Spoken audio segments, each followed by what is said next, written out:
Let's see if it goes recording. There we go. It says uploading recordings. Please ask all guests to stay in the studio until their recordings are done uploading. Nice. And then it says Pete, Anthony, Joy, and right now they're all uploading. Yep. Okay. So that's why at the end we got to hit stop end stream. Like, remember when I was in Missouri, I forget to hit end stream, so it just kept recording when I was in the chair. So yes.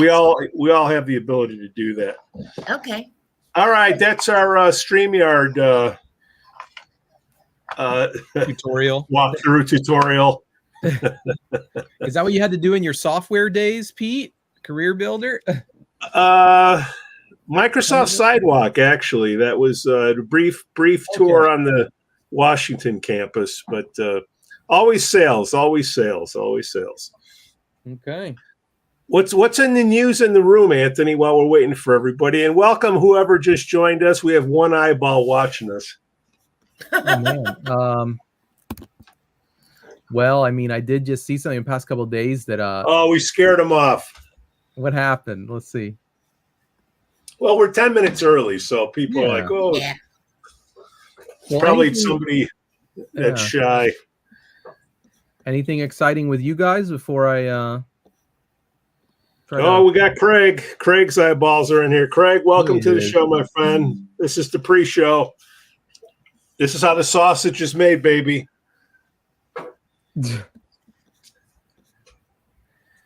Well, we had a whole bunch of ideas coming through. I can't keep track of the emails. I think the last stuff I sent out was really about the microplastics, and I was just reading today that the amount of microplastics in our brain is apparently increased by 50% in the last 10 years or since 2009. So that's so pretty, you're saying that our neuroplasticity will be picking up?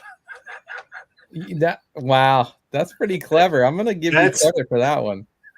It's a groaner, but it's pre-show. Yeah. Craig says the sausage smells wonderful. Oh, funny. There we go. Does anybody know Craig? Is he a friend of anyone in the? He's a friend of ours. Well, we have some leftovers for Craig. Now's a good time.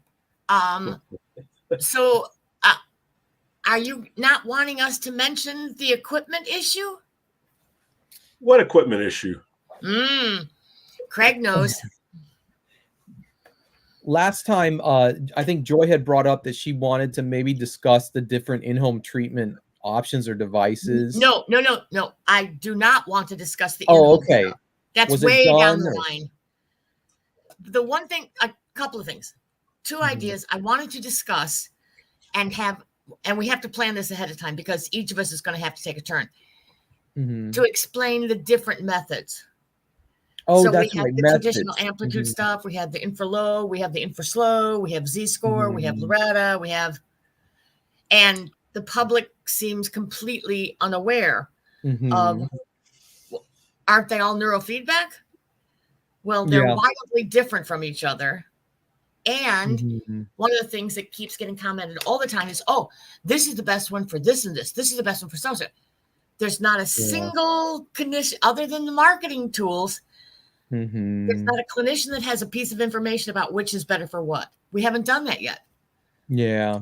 We've suggested it, but it's not an easy thing to line up. Like, okay, I'm going to work with somebody on the autistic spectrum with the traditional amplitude stuff.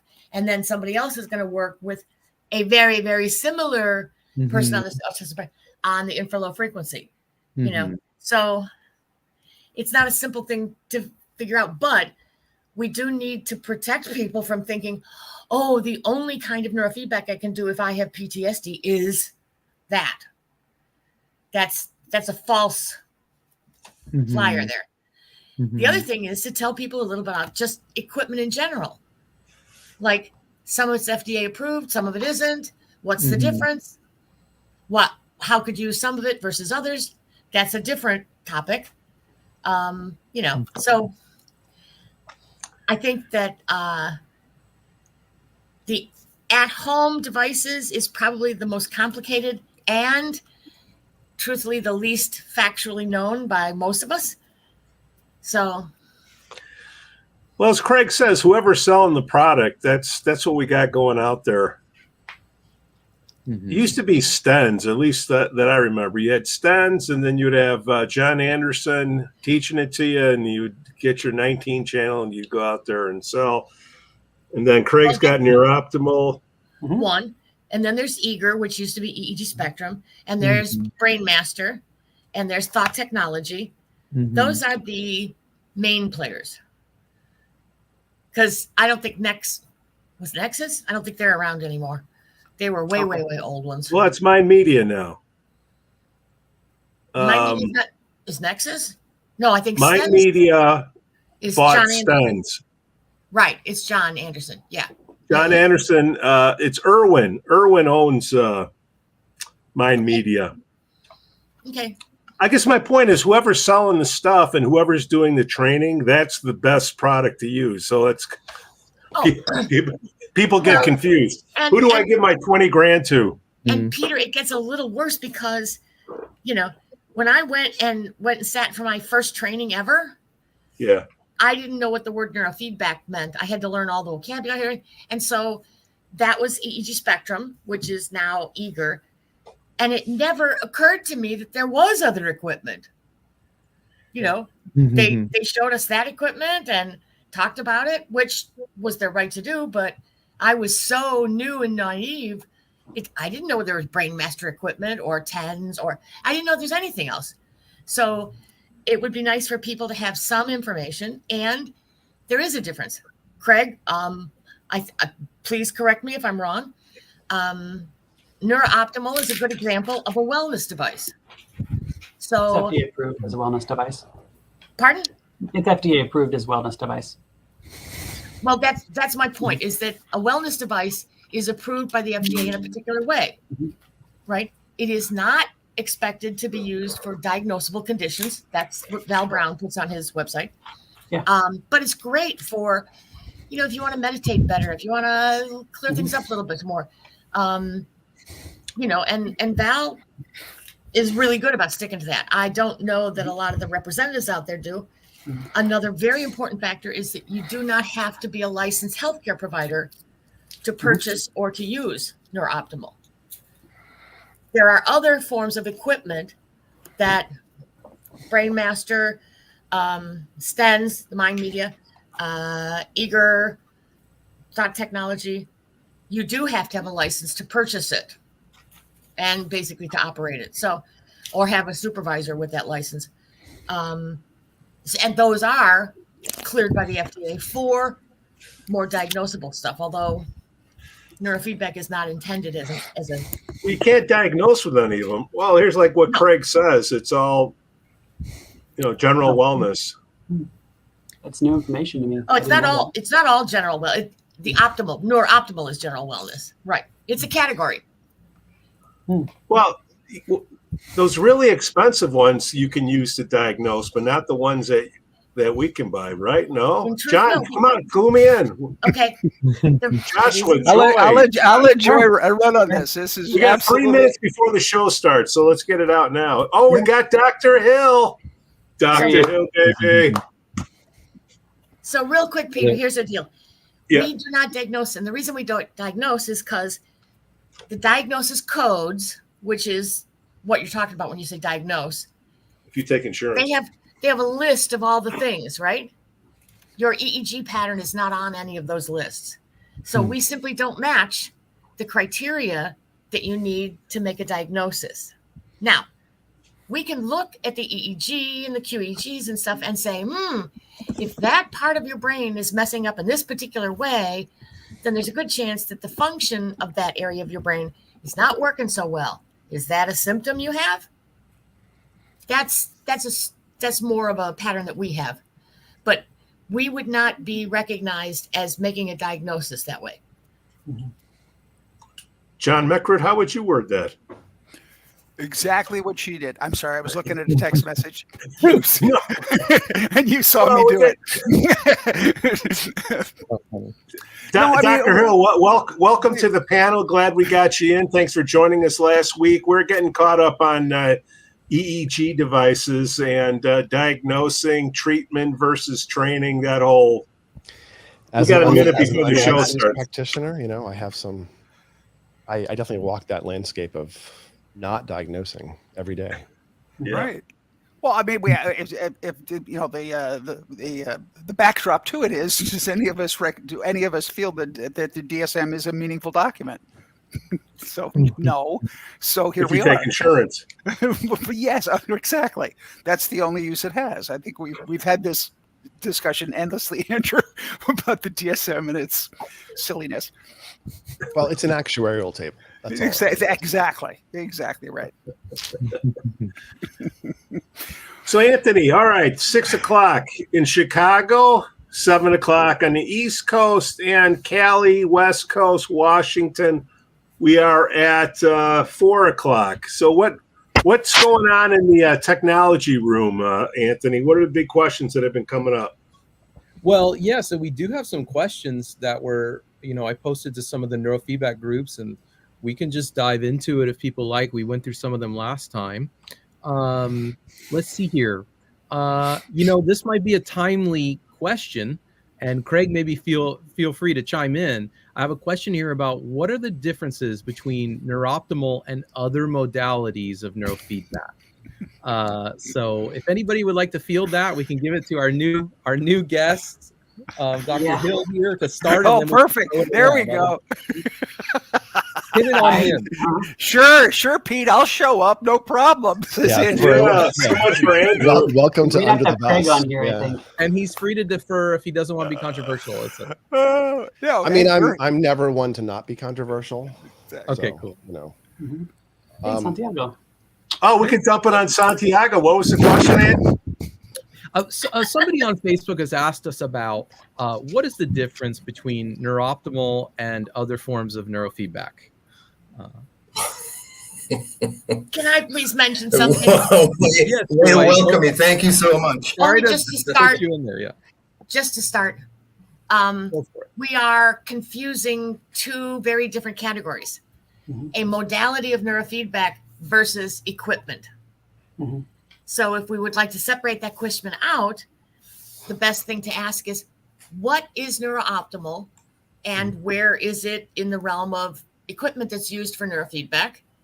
And the second question is, what modality are you using if you're using NeurOptimal equipment? But modality and equipment brand is two different things. Okay, so which should the client or a prospective patient, which do you think they should care about first? Somebody says you should do NeurOptimal. Where would you start them or asking? What should they be asking, Joy? Please. Okay. So here's if I had the good fortune of learning how to play the piano at the level of a concert pianist, and I walked into Carnegie Hall and they gave me the most expensive, beautiful instrument in the world, and I sat down, I played it, and it sounded fantastic. If I'm a concert pianist, I need to be able to go to the church basement next door, and the crappy old beat up piano that's there, I can make that sound beautiful too. The equipment is not what makes the outcome. Okay. You can get great results on NeurOptimal. You can get crappy results. And that's true for every brand of equipment that's out there. Yep. Depends on who's using it. Well, I think that NeurOptimal is also a modality in that it actually has a protocol that it does. I wouldn't say protocol, but it actually is doing something that is out of the hands of the practitioner. Maybe it wasn't that way at some point for all I know, but the current model as it stands, you actually hook up the client and you push play and it does its own thing now. Okay. I think it's kind of always been that way. Okay, but maybe it has. I can only speak to what it is recently. So, and full disclosure, I'm in the independent review board process right now for a double-blind study on NeurOptimal. So, I'm pretty into this. So, if I understand NeurOptimal, at least the way Val Brown used to explain it, there's more similarity between amplitude training and NeurOptimal, in that NeurOptimal is measuring things like theta or alpha or some variation of a reward band. And it's feeding back information about how well your brain is doing those things. Now, like you said, the machine is equipped to do it, but the feedback still is based on how much of those various frequencies you're making. Right. I would say that it seems, and I'm going to say it seems to be giving you orienting prompts based on shifts in the EEG between gamma, cortical, and subcortical. And so when there's a shift between these different systems, and it might be between amplitudes, but it also could be between these different networks, you're getting orienting prompts. It's doing something like that. And these orienting prompts present as skips in the sound of the EEG, or the feedback, skips in the sound of the feedback. We got some new peeps that just showed up. Jay Gunkelman, Dr. Marie Swingle. Welcome. We got Dr. Hill, his first time on. Thank you, Dr. Hill. And Jay and Dr. Marie, we just went down the rabbit hole of EEG equipment and modality. You can read the comments on the side here, but that's where we're at. Okay, let's have a Now, look. if I may, Pete, and everybody else, EEG amplifiers are. Go ahead. I didn't quite hear that you're on. Well, it started with NeurOptimal. Go ahead, Santiago. What I would say, it's also important to consider the two things that are important to consider. Number one is, more than the equipment itself, is the pathway for training and education and learning that a quote-unquote traditional neurofeedback practitioner takes versus that of the NeurOptimal practitioners. I had a recent anecdote that I want to share with somebody. About last year, sometime early last year, a lady contacts me after I do a webinar about trauma.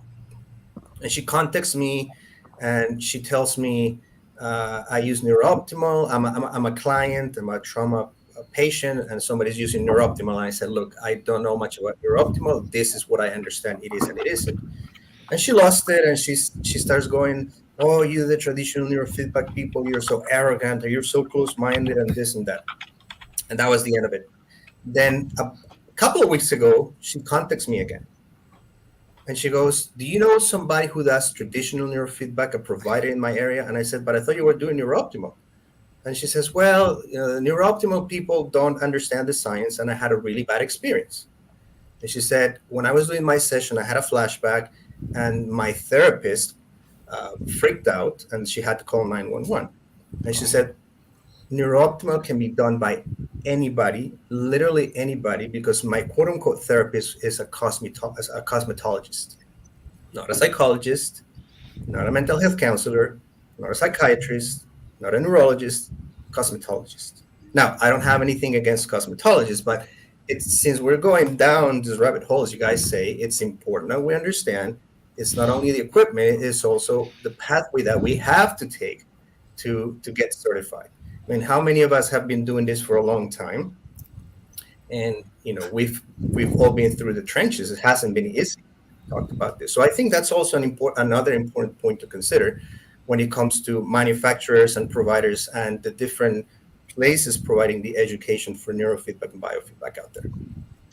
Yeah, I mean, I'm going to jump in. I can stay on this soapbox for hours, but I mean, it's a real bane, I think, to our profession. We have a major issue that the general public cannot differentiate between qualified people, but increasingly also professionals.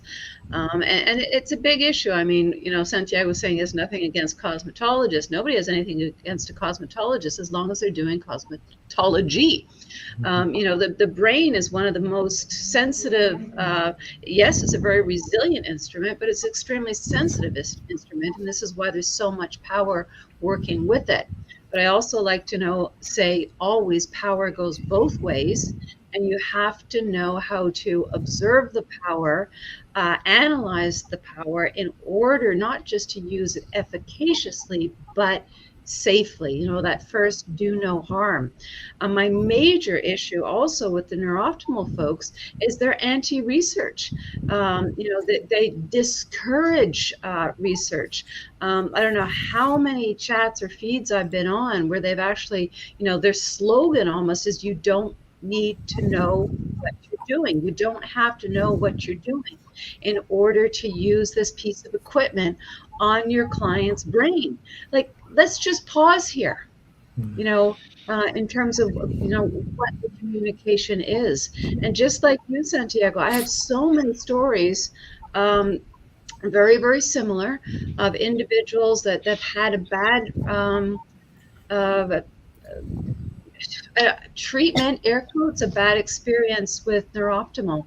I wish we could invite Linda Thompson on, perhaps. Who has a reference floating out there in terms of a third with NeurOptimal? That essentially a third of the individuals feel better, a third of the individuals feel worse, and a third of the individuals don't feel any change whatsoever. You know, anybody with Math 101 can say 66.666% of individuals don't have a positive experience with NeurOptimal. You know, that's the high end of placebo, right? Anybody else want to jump on the soapbox? Let's go on and on and on and on. Dr. Hill, Dr. Hill, welcome to the crowded dinner table. And if you don't stick your fork out first, you don't eat. So welcome.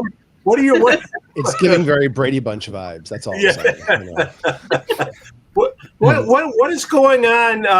I mean, you have tons of viewers. You have tons of clinicians out there. What are you guys doing? And what are you sending to clients at home? You know, in the mail to do it at home, or do you do it at home?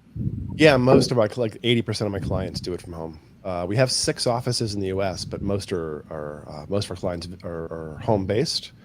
And if you're near one of our offices, you might do your brain maps, your QEEGs locally, but otherwise, it's just a lot more accessible. We have coaches on virtually 7 days a week doing live support help, and that really gets the educational piece out of the way.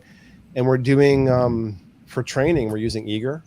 You know, I'm an old school Eager user. I was trained by Larry Hirschberg and, you know, people like Seaburn. So I have this sort of, you know, old school regulatory and the Othmer method before it was Infralow, that arousal model that Jay talked about last week.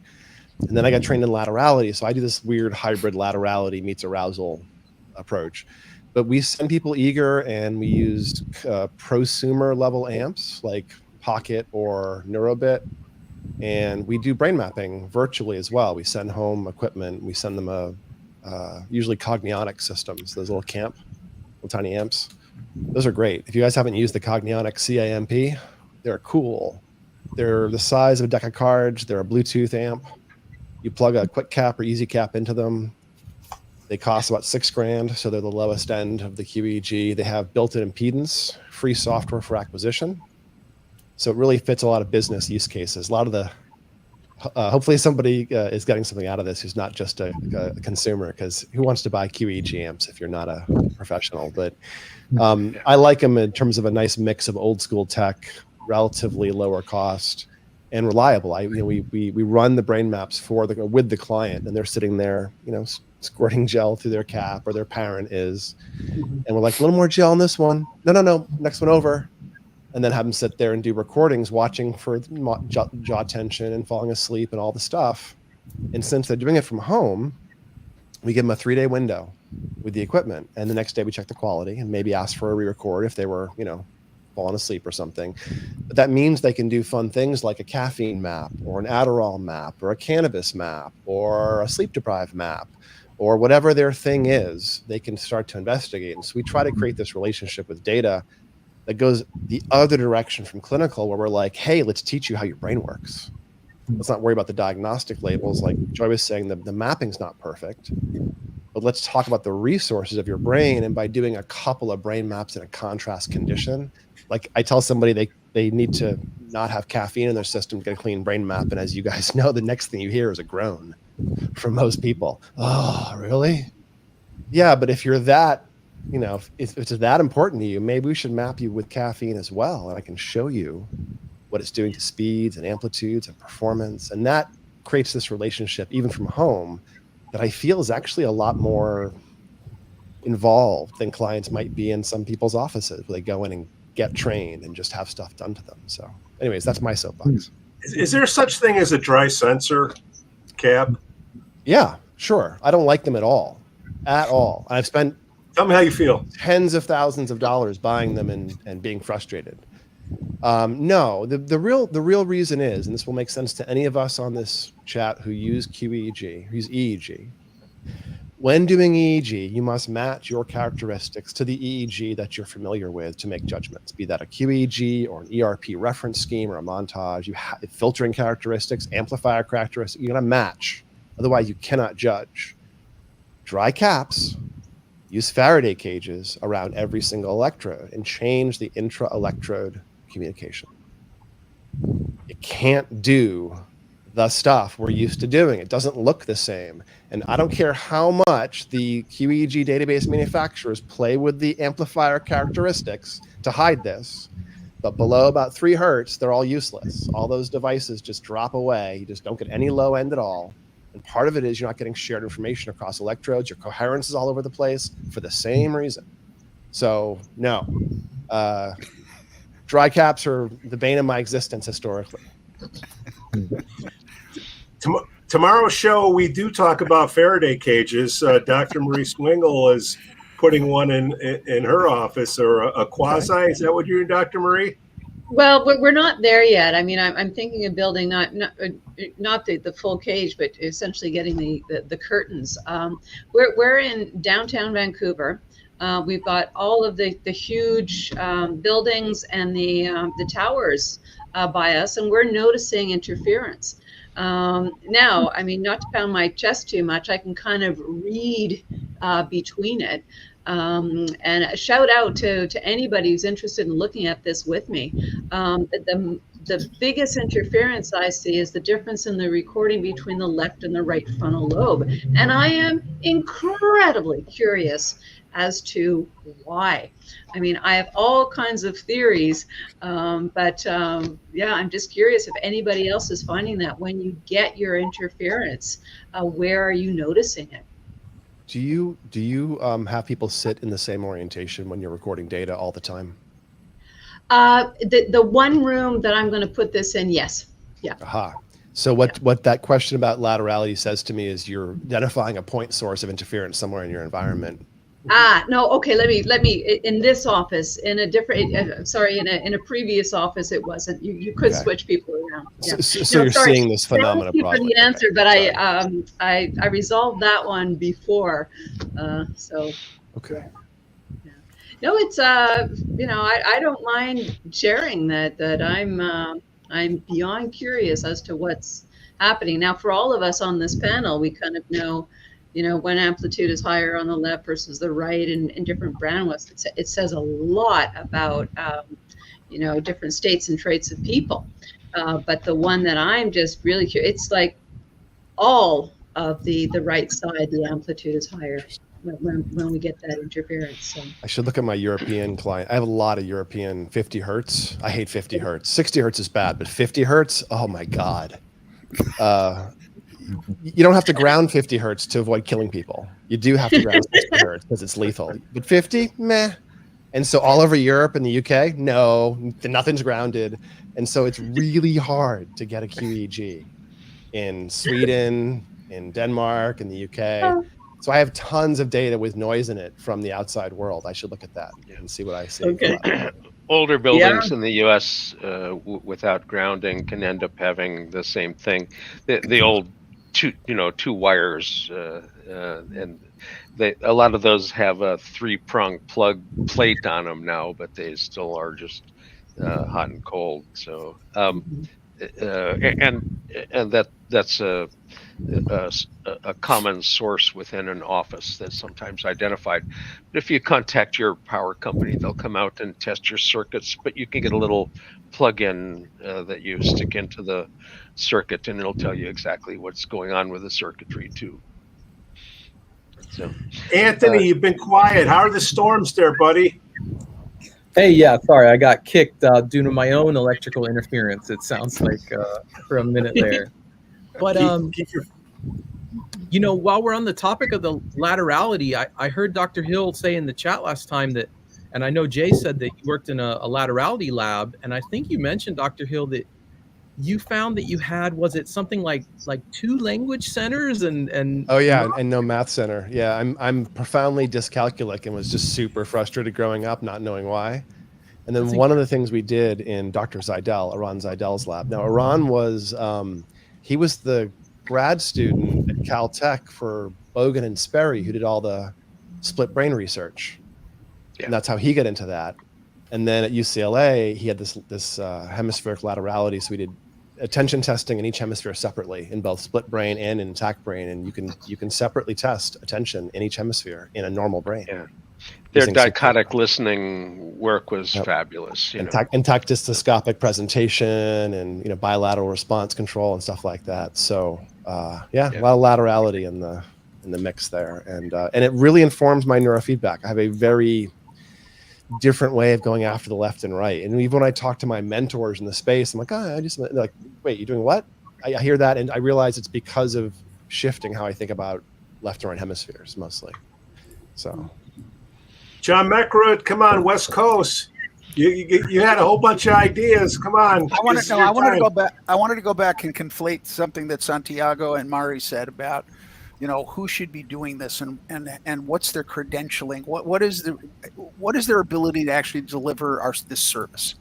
And cosmetology is an obvious one. And again, I have every respect for cosmetologists.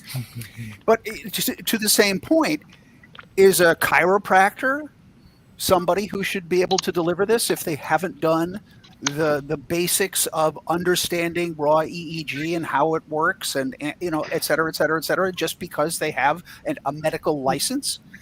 Mari and I've been around this road a couple of times, but I think this is the point: is you're looking for a provider out there in the world, and you're going to get to, this guy's a doctor, he's an MD, he should. That's not necessarily mean he knows anything about EEG and how to deliver and how to provide it for your best effect. So, we can criticize the cosmetologist for taking it on, but I would also criticize the MD chiropractor, name a medical discipline, who doesn't have the proper training and expertise in delivering this service. That was all. I just wanted to conflate those two things because I love the cosmetology. Complementary competence. We can repeat that over and over again. Yeah. What is Singapore say, Santiago? We've got a hot topic question in front of us right now about Sterman's SMR and mu. Are they the same or different? And this has been confused and confounded, conflated in ways that's hard to imagine. People that don't differentiate them, some with big names, but they're not the same. Your alpha frequency matures up to your adult frequency. Your SMR is not related to that frequency. It's mature as a sleep spindle when you're a year old. It's already tuned, and mu, on the other hand, is associated with alpha, and it will speed up with appropriate age maturation. It's not the same frequency as alpha. It's commonly a half a cycle to a cycle a second faster than the PZ alpha prominence, but not always. It's a rare circumstance, but mu can be slower than the parietal alpha. It doesn't load into any significant one group or another, although it's most common in the autism spectrum. Mu is most common in the autism spectrum. So the fact that it loads there a bit doesn't really persuade me. The mu is seen about 70% of the time in autism, about half the time in ADD, and affective disorders, and about 15% of the time in normal individuals, and disproportionately in elite athletes. So Santiago actually, I think, coined the term a positive dissociation for the athlete's use of the mu to dissociate and get into their internal zone. Anyway, mu and SMR are not the same. SMR is also called sigma in EEG terms, which is the sleep spindle. 12 to 14 hertz, classical definition. Sturman reported SMR from 11 to 19 with a group average at 13. Just like sleep spindles can vary, it's not all 12 to 14 like you see in the textbooks. So. Santiago, what do you got to say? Singapore, speak up. Yeah. Yes. I find that the mu, as Jay says, is what I like to call a positive dissociation for people who are peak performers, and it's and to add to the answer that Jay's providing, you have to be careful when you're looking at mu with somebody. It's easy for the practitioner to jump to conclusions when they see the mu. If you see it in the EEG, for instance, somebody might just very impulsively say, "Oh, it's autism," but you have to probe further and ask more questions because it could be somebody who's peak performance. It could be somebody who's on the spectrum, but they're high functioning and they're peak performance. I mean, we know there's athletes out there and peak performers who have traits in the spectrum. There may be ADHD also. And when we look at brain data, like Dr. Hill was saying, we have to, beyond looking at a label or a diagnosis, is let's understand how these morphologies and how these brainwave patterns relate to how you behave and how you think and how you act. That goes beyond the diagnosis. I also dislike labeling people. And whenever I do a QEEG for somebody and I'm feeding back the data, I will tell them, you are not going to hear me label you. And I know you're going to push for a diagnosis, but I'm not going to give it to you. I'm going to tell you how this is affecting your emotions, your focus, your attention, your sleep, and how we can make it better so you can function better. You can feel more like a normal person, like a neurotypical person, and then you can be happier and you can be just a better version of yourself. Santiago, how do you feel about leaving that athlete potentially with that mu for, potentially it's adaptable, it's adaptive for their athletic career. But as far as I know, whatever the diagnosis, it does represent frontal lobe disconnection, I believe I've heard Jay say. And so is that something that you're comfortable a patient persisting in a patient or not treating outside of their athletic career per se? Is that going to exert an effect? I guess I'm asking.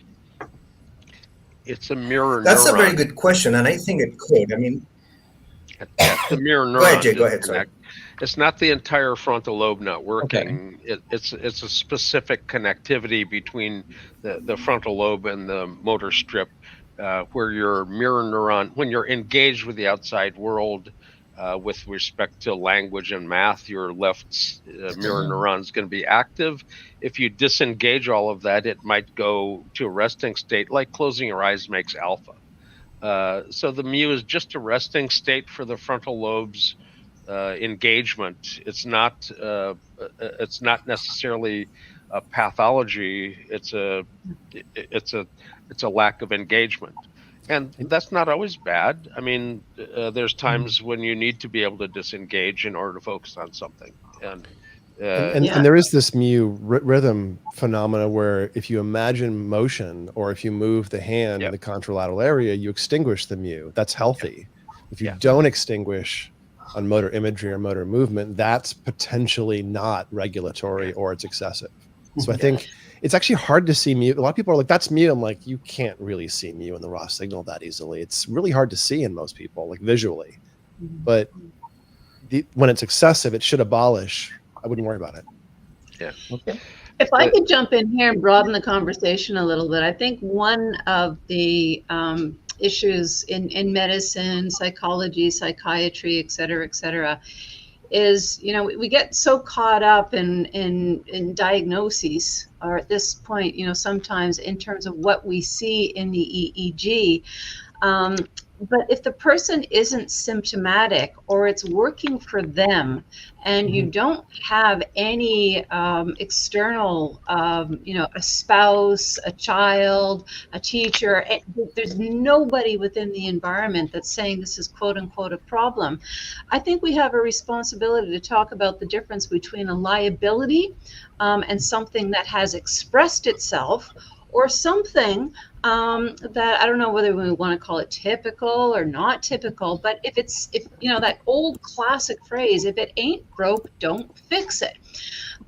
So yeah, I just want to throw that out to everybody. I mean, I've seen things, and if the client says, hey, I'm doing okay, you know, a classic one in there is, you know, a lot of high beta or gamma, you know, and or beta in the front, and the person is, you know, just dogmatically driven. It's working for them, and nobody else is complaining. So what are everybody else's thoughts about that? Well, they sometimes are complaining, but they don't necessarily associate it to their success. You know, I live out in the Northwest. There's lots of high-level tech companies. I've worked with a lot of CEOs, like a lot of them. And every now and then I'll get somebody who has like a fast, slow phenotype, and they are self-made billionaire. And they say, I have anxiety. I need to work on stuff with my family. This has happened many, many times. That's why I can tell this story. Okay. And it's like, we can probably fix your anxiety, but I'm not sure you're going to keep your position. And they always say yes. They think about it. They have to think about it. And yeah, they actually do retire. They do. Wow. Because they lose their drive. Because they That's calm down. informed choice, right? Informed choice. Yeah. That's all. Calm down. Joshua, I am very heartened by what you just said. Why is that? No, there are people making choices around their life is worth more than their success in their career. That's a beautiful sentence. Thank you very much. I needed to hear that today. Self-made billionaires are not the most balanced people in the world. And they have the freedom of not being successful in the future at that point. Too. Yeah, it's harder there you when go. you're somebody who's grinding with trauma or ADHD or drinking too much. You might need the intervention just to like deal and to then be successful, you know. So We're at the halfway point. What I like to say is, disclaimer, please check with your primary care physician first. This show is for entertainment purposes and informational only. Everybody is different. This is what, our 6th or 7th show, people, and this is like an Irish dinner table, and whoever can talk the loudest is the rightest. And if anybody on the panel wants to get something across, my wife's Irish, we're all right. You can send me a private message, and the people that show up on YouTube, they're the ones that drive the content. We just start with something. So if anybody like Talibu, who I just figured out was a mom and not a dad, a couple of shows ago, has a question about heavy metals. I never heard of aluminium. I'm sure Jay has. Jake, you want to take this one? It may be an attempt at aluminum, but what we basically have is a question about people that have heavy metal toxicity that may be going through a detox. Very controversial, but chelation is one of the things that people do to remove heavy metals.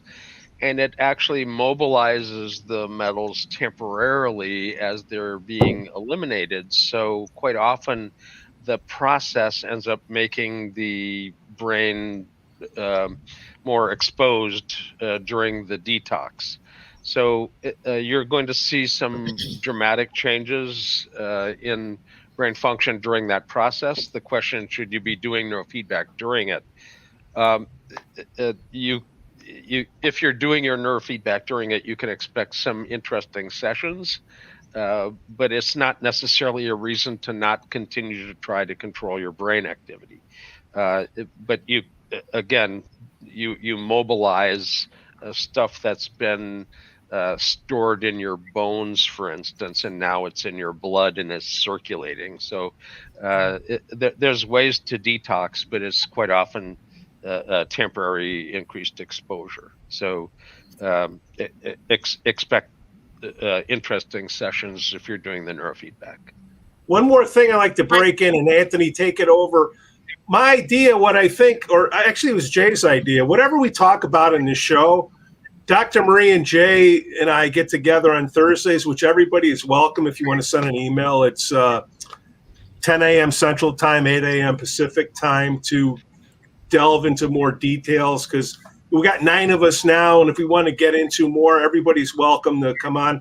Isn't it how you worded it, Jay? Something like that, if I recall. All right. Are you saying we're getting too boring now? You want to spice it up? No, it allows us to delve deep and pull up material, share data on screen, and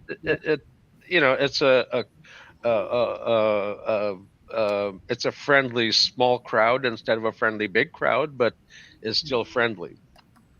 So. If I could add a big clinical aspect to the answer to that question. Yeah. In my practice, or last 30 some years, I've seen this. Talobo, I'm not pronouncing that right, I'm sure. Early in the years when I was working with autistic children, I had probably about a 5% failure rate. And I worked so hard to figure out why that group failed.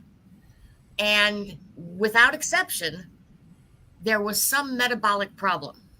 Heavy metals are, in my book, a metabolic problem. And in a very general, kind way to look at it, if you metabolically don't support the activity of your brain, your neurofeedback is not going to be as effective as it could be. So if I had a choice and I knew that somebody had a very distinct picture of heavy metals, I would be telling them to go do the chelation, because it's all expensive. Yeah. And to Jay's point, you might have some really interesting neurofeedback sessions that may or may not be the goal you're trying to reach. So if I had a choice and we did all that testing ahead of time, I would think that the frugal way to do this would be take care of these metabolic issues and then start your neurofeedback. Your brain will be getting what it needs. Yeah, I'm 100% with Joy there too. Also, in terms of knowing what's doing what, so if you get quote unquote an interesting session, what is your feedback on that? I mean, many of us, when we get an interesting session, we change what we're doing.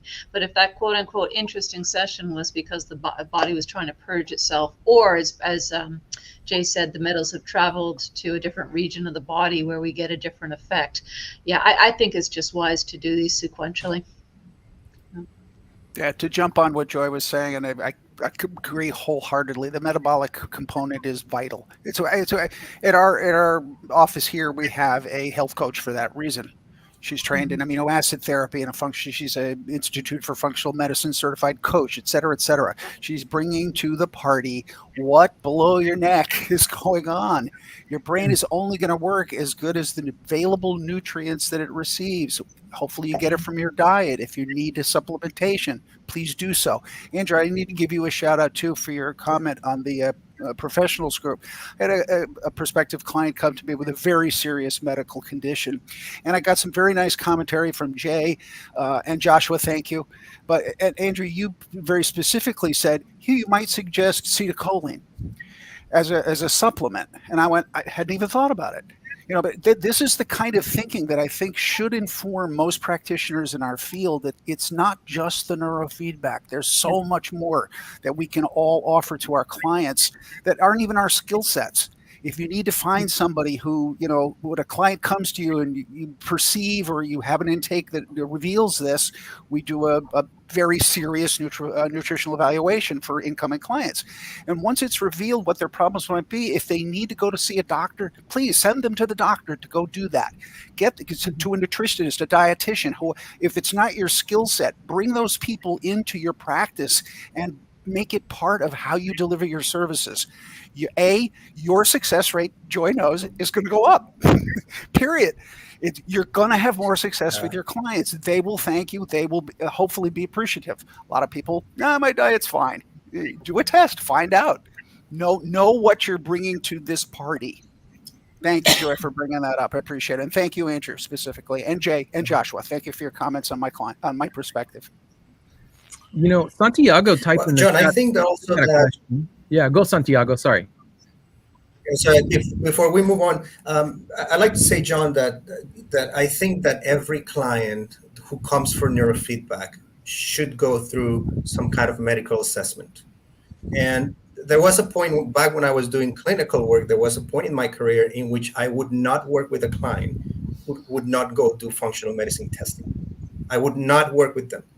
And the reason is that for about 80% of those people, they would have some kind of metabolic condition or maybe dysbiosis where their microbiota was messed up due to their poor nutrition. They had heavy metals. So it's very important that we use these resources. And then, I mean, we cannot force the client, of course. We can opt not to work with the client like I did, but it's in the client's best interest to do this. Once I saw a 7-year-old with severe theta at FZ, very oppositionally defined. And I said, well, told the parents, let's go see this functional medicine doctor. Some testing wouldn't hurt. They were very open-minded. And the doctor comes back and tells me this 7-year-old has the microbiome of an 80-year-old person. Mm-hmm. That's how poor this kid's eating was. Because through carbs and starchy foods and sugars, he was destroying his microbiome. And who would have thought? So they were appreciative of the fact that we did this. Now, I would probably take a slight different approach when it comes to it, because I had a lady once who was 52 years old, came with, in the EEG, she had very, the peak alpha frequency in the back was slower than normal. I think it was like 8 hertz or something. And I sent her to the functional medicine doctor. She has heavy metals. And as she's doing the collations, I'm doing the neurofeedback. So what I think it's important to do also is that for that case or any case in particular, to work with the client's window of tolerance. And, can they tolerate the neurofeedback while they're undergoing the medical treatment? Is that working for them? Fine, do it. If it isn't, wait for the medical treatment to work a little more and then kickstart the neurofeedback. I always think there's a little bit you can do to support the process, but it's very important to keep in mind that you have to work with the client's window of tolerance. As Jay says, the real expert is the client, and we have to work with what they tell us. Are you tolerating this? I feel fine. Let's keep going. Let's try and push a little harder. Let's make the training just a little bit more demanding, see if your brain can take it. If it's taking it, fine. If not, we can dial it back and then go from there. But I think it should be part of every practitioner's office to have this holistic approach.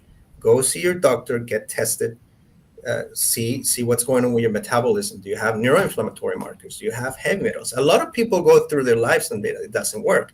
And through Joyce and Marie's point is sometimes we fail because we didn't have that information. If we knew back then what we know now, it would be a different ballgame for everybody, I think.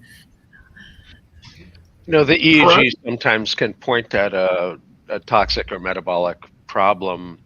A very low voltage, slow EEG is classical for toxic or metabolic.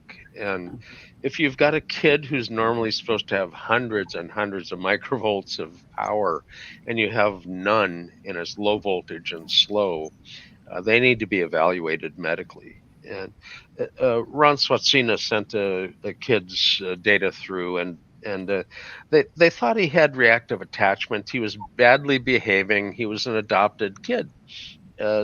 Rad, sounds plausible. So, but the EEG was low voltage slow, and he contacted me back and said, well, how do we treat? I said, no. You got to do some more testing. Find out what's the pathology here. And the routine follow-up, basically, the child had no thyroid function. He was adopted from near Chernobyl, and the radiation damage to his thyroid had him hypothyroid. No metabolic support for brain function. How the hell is he going to behave? He was lucky he wasn't dead.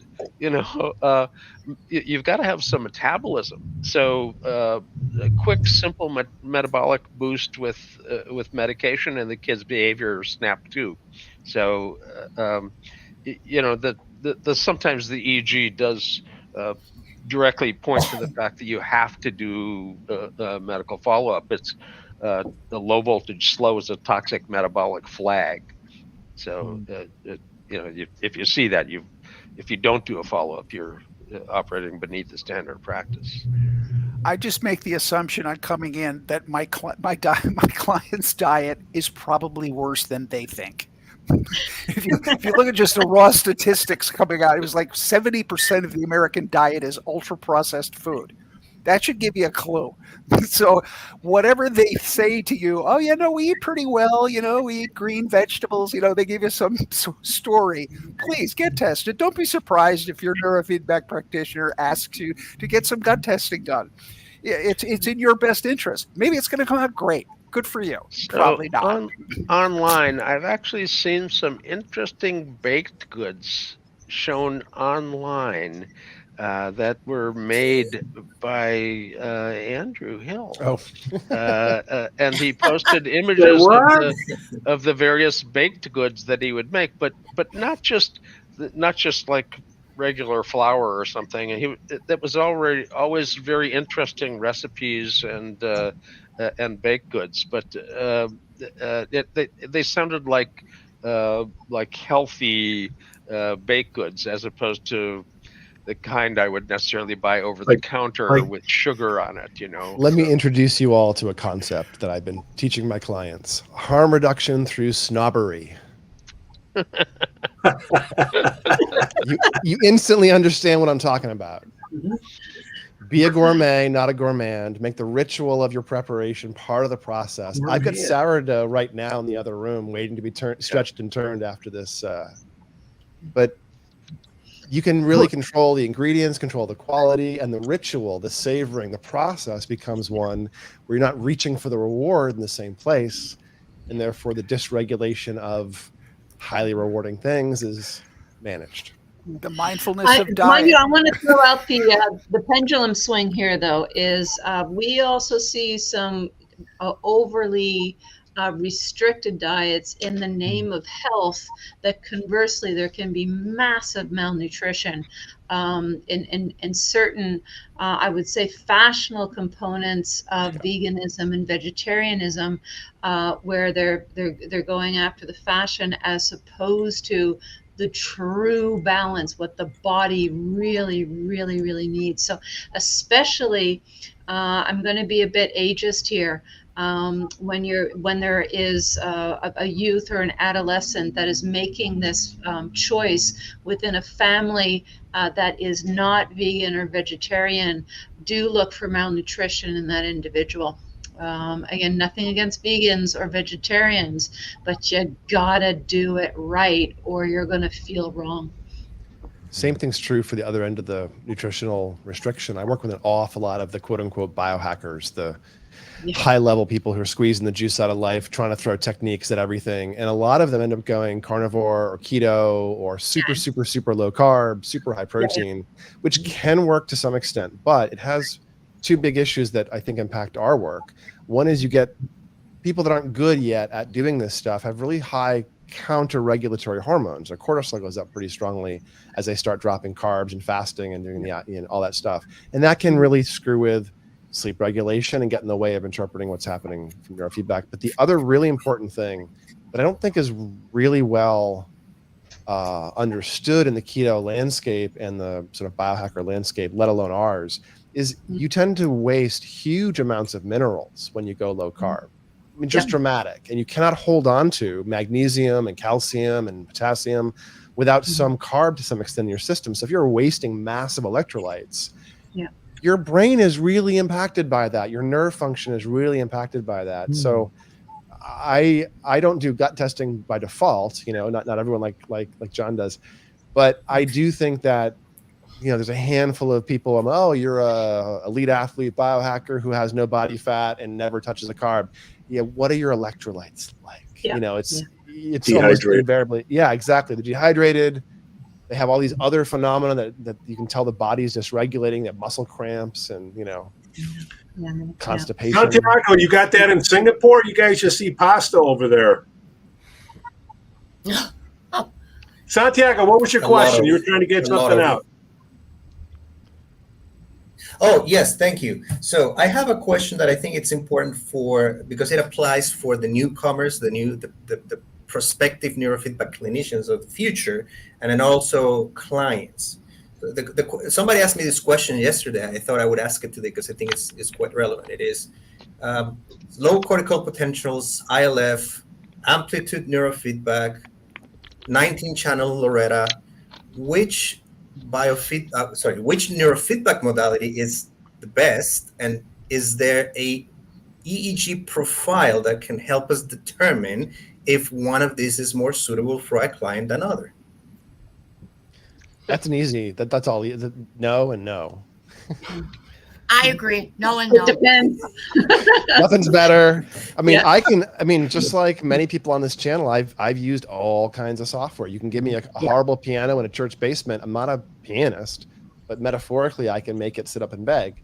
And somebody who's not good at something, it matters a lot more. A new therapist, a new provider in this field, getting really good tools that do impedance checking and have good education around them, and give you a path to continue learning is much more important than which tool set as a provider. But as an individual, does it matter if you use kettlebells or a barbell or resistance bands or yoga? No, it matters what you do. Semaglutide. That's a little different in the it's a little different landscape. But Good education and a good mentor. Yeah, but you can do anything with any tools if you're skilled in those tools. I don't use ILF or InfraSlow that much. I mean, never these days. But I probably could because I understand the brain. I would still do a QEEG, but I could probably apply other techniques, and I can certainly use other software than Eager to do neurofeedback because I know how neurofeedback works. And that's the issue that I have with some of these turnkey one-size-fits system with pre-canned things is they work great for potentially up to 2/3 of people. They don't cause side effects. And that's, of course, a normal distribution. So it suggests the software is doing something that is sort of an average phenomena, canned protocol. But what happens if it doesn't work? Neurofeedback's not hard to do. It's hard to know what to do next. It's really easy to do neurofeedback. It's really hard to know what to do next. So if the software is doing that for you, or your way of learning to do it is too dependent on magic boxes, that's when I think people get in the most trouble. So there is no device you can buy that is better and that will do the work for you in terms of designing neurofeedback, I think. And I think inherent in the question that for a consumer, let's say,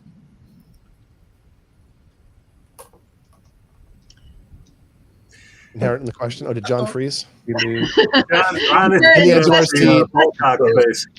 John? We're waiting for John. He lost his Wi-Fi. Well, I can probably speak for John because we talk about this a fair amount. Santiago, that was, and Andrew, thank you so much. That was a fantastic answer for a clinician side of it. What I see on social media all the time is people who have had successful interactions with neurofeedback for putting aside a clinician, PTSD or whatever, they'll go, oh, you have to find somebody who does infra low frequency because if you have PTSD, that's the only kind of neurofeedback that'll work for you. Okay. We as a field have absolutely no idea. Now, I've been together with lots of other very high level clinicians, and the conversation is, wouldn't it be great if somehow we could do some research and discover, is autism better addressed with InfraSlow? Is PTSD better addressed with traditional stuff? Is this better addressed with Loretta? I would be the first person who would refer out of my practice if I knew that somebody could get better results using a different method of neurofeedback that I don't provide. But right now, that information doesn't exist. So, well, can I just interrupt a little bit here with a bit of a counter perspective? For those of us who have been in this for a long time, I mean, I can rattle off all the types of equipment, that we use. We have a plethora of types of equipment. And, having, our practice has been around close to 30 years now. So, we have a lot of the toys and a lot of the equipment. And we do find that there are definitely certain profiles where we do match up certain pieces of equipment simply because we can see more. And other pieces of equipment, quite frankly, that are less expensive for the client, we don't need all of that extra information. So I think on the one hand, sometimes the equipment does matter, but I think all of us here would agree if you get over attached to a piece of equipment, I think that you're showing your own limitations. Unless you have a really, like Andrew was saying, that something works really well for him for remote. Of course, that makes sense. Can I throw that out? Do people feel the same? I relate to that. Yeah. One example I have is I use EEG and HEG. I don't use them necessarily for every person, but there are people for whom, that complaint, let me add HEG or photobiomodulation. And it's not a good fit for everyone for every goal. And that's where I bring other tools in. But I wouldn't really care if you locked me in a room and made me do neurofeedback with Eager or Brainmaster or some thought technology, Infinity Systems, or a handful of others that roughly do some neurofeedback. So Heather's asking But I about also think mindset. it's important that we need to. I think it's important to differentiate equipment from equipment. I mean, there's equipment and then there's equipment. Yes. To Dr. I'm talking about Phil's point, equipment. I agree. Wait, what does that mean?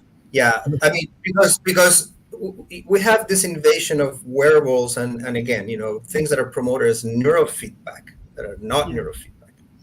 And both consumers and clinicians are buying these options because they're cheap and they promise to give you everything you need. I had once an experience, a fellow psychologist approaches me, a sports psychologist approaches me, and he says, he's very excited, he says, Santiago, I just bought this neurofeedback equipment for $350 and it's the most wonderful thing in the world. And then he takes it out of the bag and it was one of these wearable toys that you find on Amazon that was clearly neurogaming. And I said, look, can you show me, does it give you values on amplitude and frequency? Is it showing you coherence? And it was like I was speaking Japanese to him. He's like, what do you mean? I said, well, that's exactly my point. You're not buying a neurofeedback piece of equipment, you're buying neurogaming. And I said something that in hindsight I shouldn't have because he was quite offended. But what I said is, look, you can, if you want to be the life of the party, take this to bar mitzvahs and quinceañeras and sweet 16s, and people are going to love it. But this is not neurofeedback. And obviously he was very offended by that. So I shouldn't have said that in hindsight, but I just wanted to get the point across that we also need to be careful about this.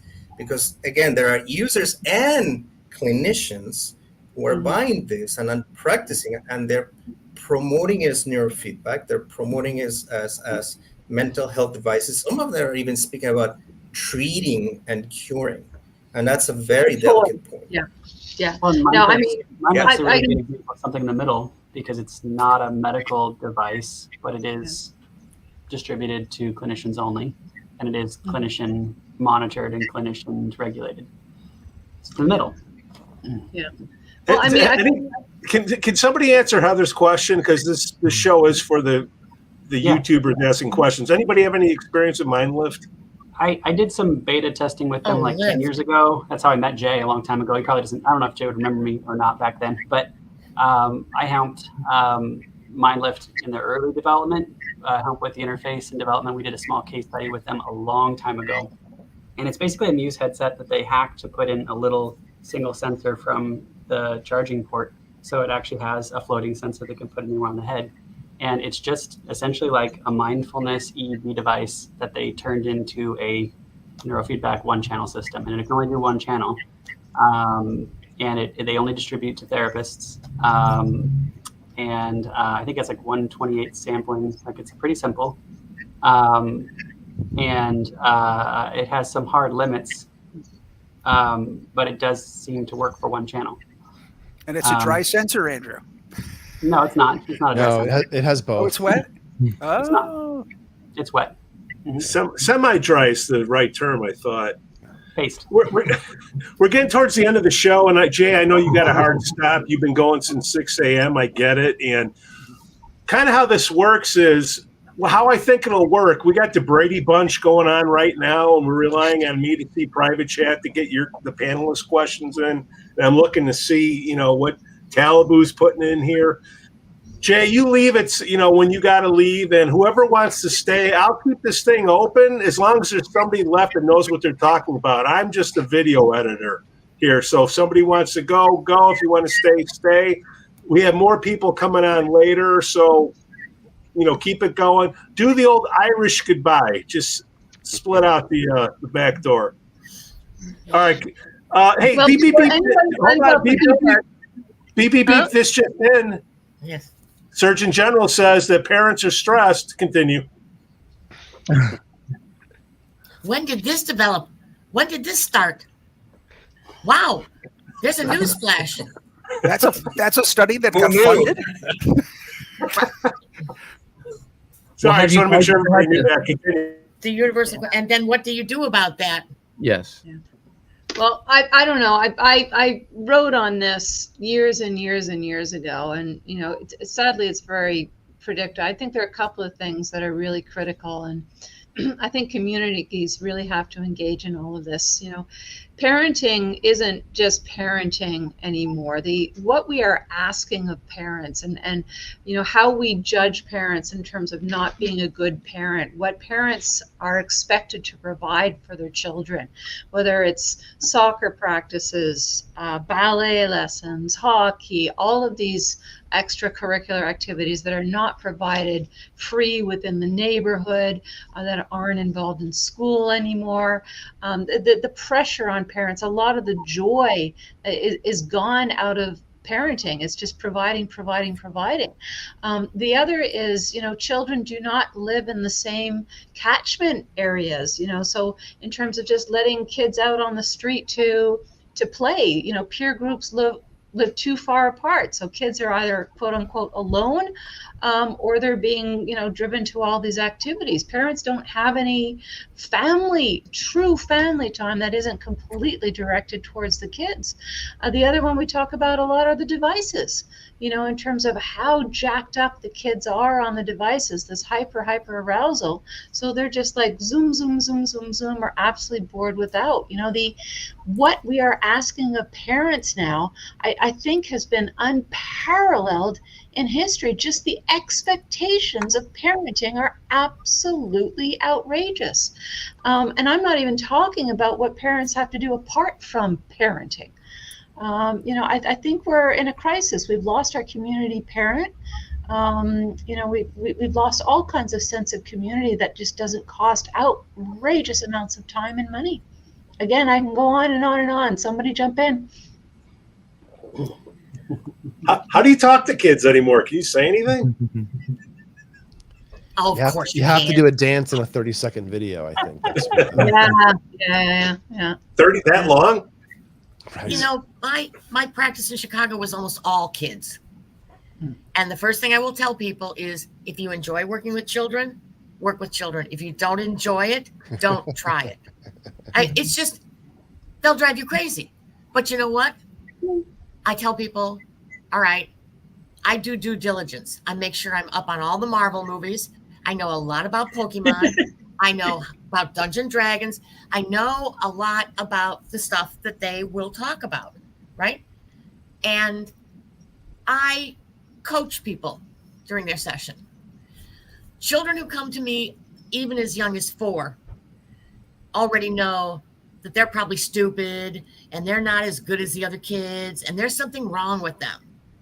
And I have the absolute miracle of being able to go, I don't think so, man. I'm looking at your brain. It's on a treasure hunt. It's adventuresome.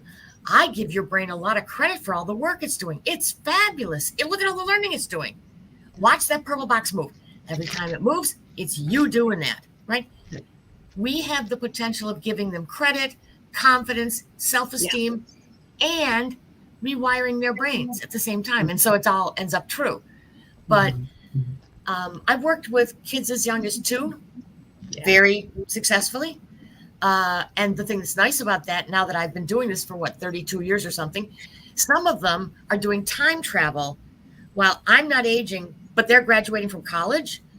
I don't know how they do that. I don't think it's neurofeedback related, but and they're great. Yeah. Their lives have turned out great. They're happy. Their parents are happy.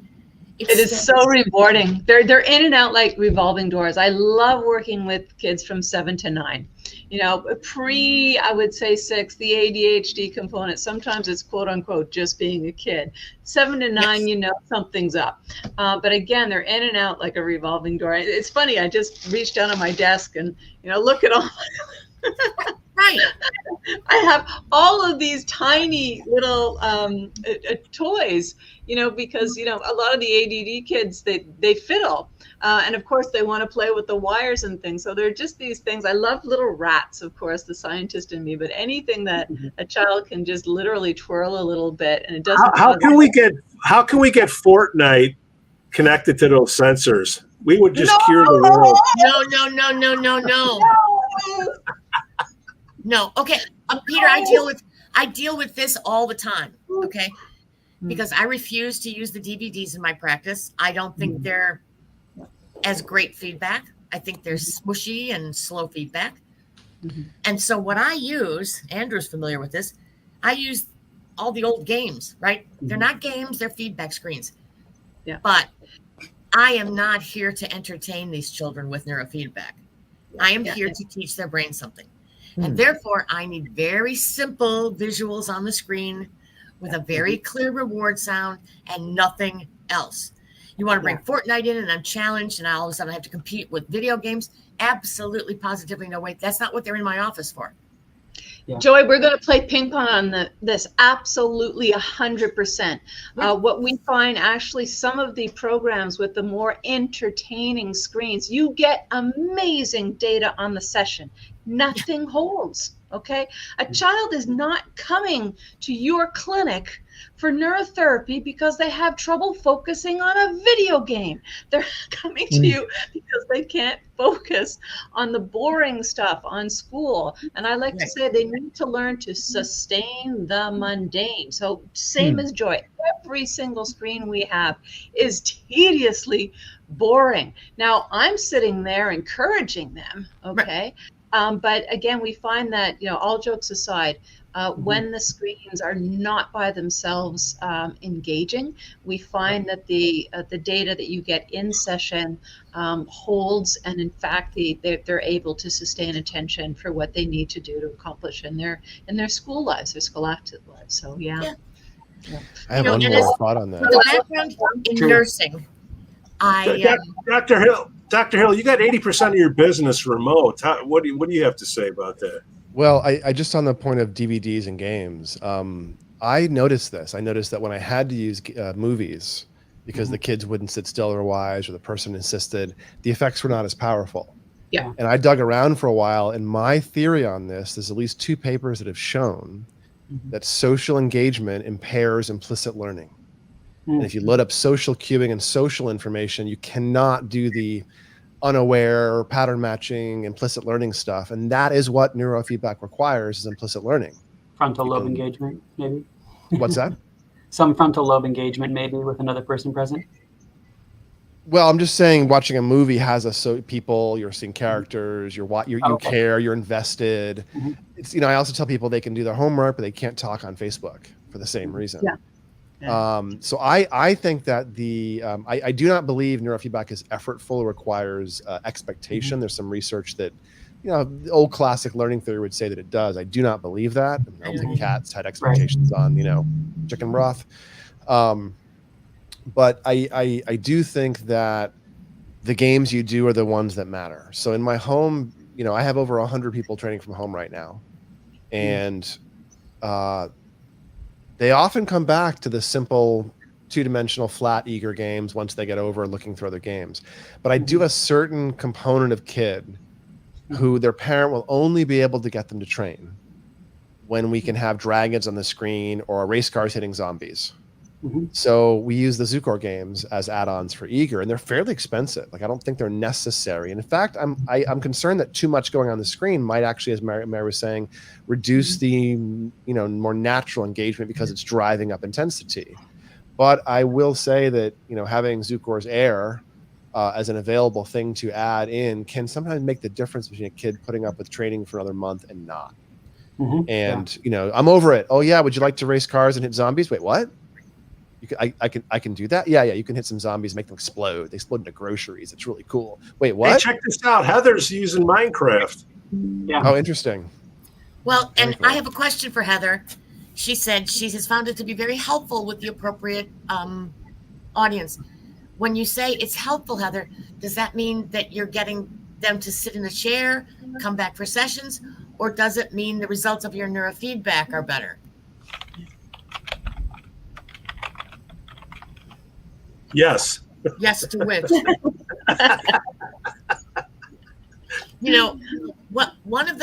One of the components that we always have is a lot of us work with a very hyperactive kid group, right? And so, my nursing world, we're accustomed to using the words restraints. Psychology doesn't like those, and a lot of the other mental health people don't like those words. Okay, but it turns out I have my people sitting in basically like a lazy boy chair. And when I get child, who really cannot sit still, will not, because that we handle differently, but they cannot sit still. It is a child size breakfast tray that fits perfectly inside the arms of the chair and over their lap, which gives them a surface if they want to color or put some Legos together, so their hands are busy. But guess what? It pins them to the chair. They sit still because there's no other choice. But they don't recognize that. They recognize, oh, this is cool. I can use this for that. I think that's up to us as the clinicians. Find a creative way to provide the situation that best allows the training to happen. Any of us that work with kids have all these little subtle tricks. So thanks for sharing one, Joy. We all have them, yeah. Guys, I wonder real if you're quick. creating SMR, Joy, because that deep pressure might create SMR. You might be indirectly doubling up on SMR. You train it in the brain and you create some pressure and stillness in the body, a la Temple Grandin's Cow Crusher. You got some double SMR going now. Right.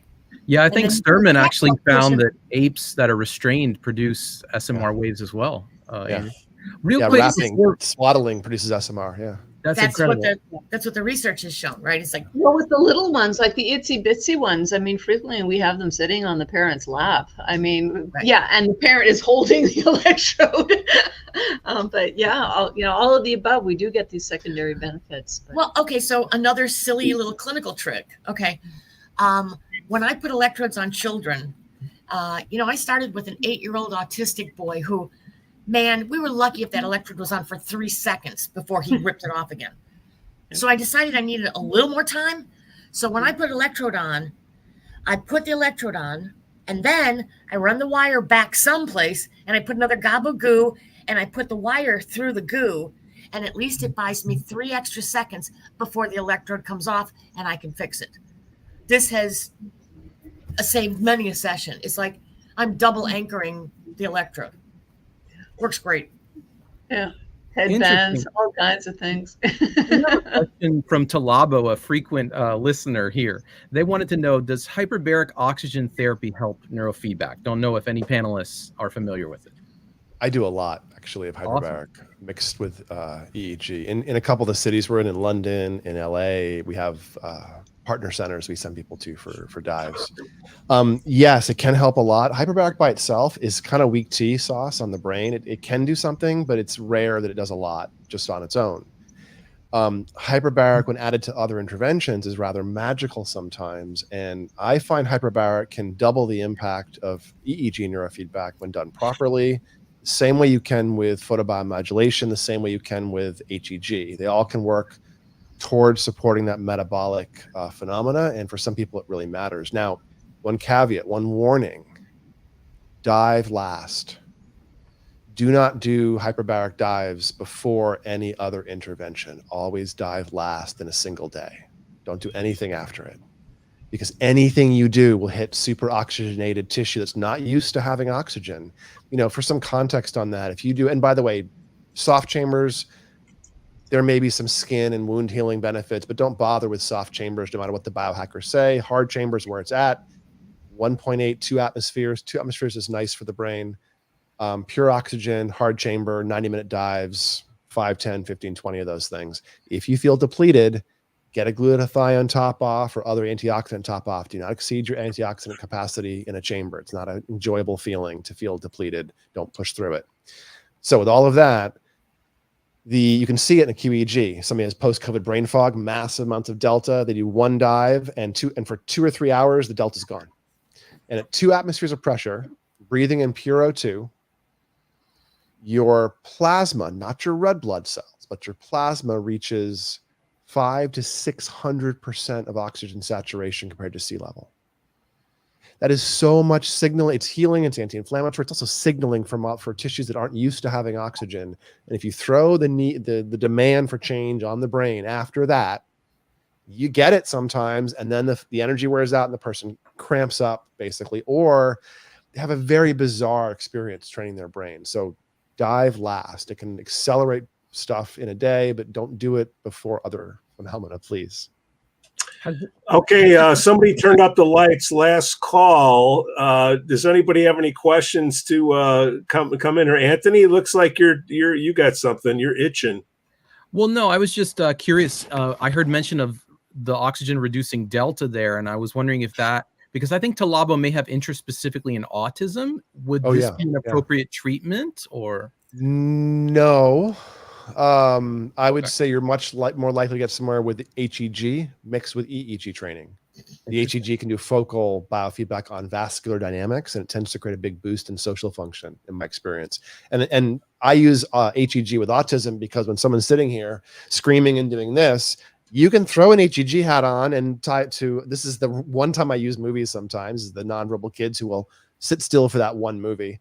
But for EEG training, but the blood flow sensor, you can move during it. So HEG I find to be a cheaper and much more impactful tool for autism spectrum complaints.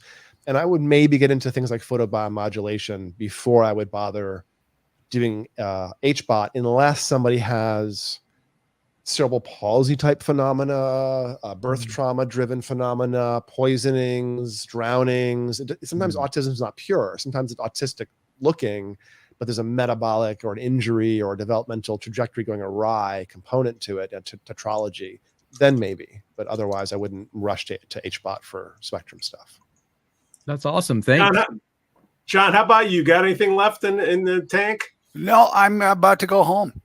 Okay. So thank you all. Thank you all. This was fun. Yeah, every time we say we're about to go, then it spikes a new up. question comes up. I know. Yeah. No, that was great. That was great stuff on the HBOT. Thanks, Andrew. What I would like to do to, Dr. Hill, send me a link with all your locations, because this is the NeuroNoodle network, and people email me all the time. Hey, do you know somebody good here? Do you know somebody good there? I like to put everybody's information in the description. So, 80% of your stuff is at home. I like to have that information, Dr. Hill. John on the West Coast. Joy, old school Chicago, used to be. Yeah, we had a pretty heavy California representation today. I think 4 of us and 5 on the West Coast. Definitely West Coast leaning. Oh, I can't wait till November. Don't get me going. It's where it's all happening, dude. All right, okay. Craig. Look at Craig sneaking one in. I would like to make a comment about Craig. That's not what we're talking about, Craig. Sorry. It's great question and it's great information, but that isn't our purpose. We got to get Dr. Karazian on. Is to make neurofeedback understandable, educated to the public, so that they can get some of their questions answered, find out what's it about, how is it useful. When we start getting into neuroinflammation and microglia and all this stuff, we completely lose the public audience. So, well, this is a neuro party, and it's a bunch of nerds showing up at the bar, and who knows what nerds are going to ask what. So, Craig? I resemble that question. I resemble that question. Hey, y'all, I appreciate it. And if anybody wants to get into more tomorrow with Jay and Dr. Marie, just, reach out. I appreciate your time. And we'll figure out how to do this going forward. I don't know. Maybe we'll do 2 shifts of this. Who knows? But I thought this was a lot of fun. And hopefully it's more inviting for people to ask questions in an anonymous sort of way. So, and hopefully Google will find us. Exactly. We'll try our best not to mangle your name. Poor to love. It can't hurt. we misgendered her, for God's sakes. Well, I get Dr. Marie's name wrong every single week, so that's okay. It's the Chicago dialect. All right, Anthony Ramos, Dr. Hill, John Mekrut, and Joy Hunt, thank you for showing up again. See y'all next week. Tell all your friends. Stop by. Have a Zima. All right, bye, everybody. Thanks. All right, bye, guys. See you later. Leave your screens going. I'm going to hit end stream now. Hit end.